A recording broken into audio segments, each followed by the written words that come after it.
आपण ज्या वेळेला रक्तदान करतो, बरेच जण रक्तदान करायला घाबरतात, पण माणसांनी नेहमी रक्तदान केलं पाहिजे. दर 3 महिन्यांनी रक्तदान करावं असं काही तज्ज्ञ म्हणतात. मी म्हणेन 6 महिन्यानं करा, पण वर्षातून 2दा तर रक्तदान करा. कारण त्या रक्तदानासारखं श्रेष्ठ दान नाही. कारण आजसुद्धा विज्ञानाला माणसाचं रक्त तयार करता येत नाही, ही एक बाजू.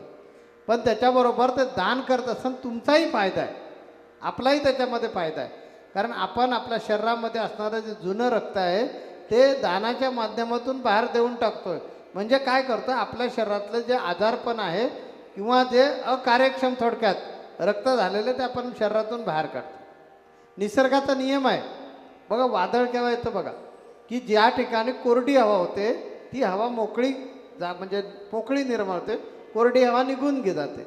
निघून गेल्याबरोबर तिथे रिकामे झालेल्या जागेमध्ये बाहेरून तेवढ्याच फोर्स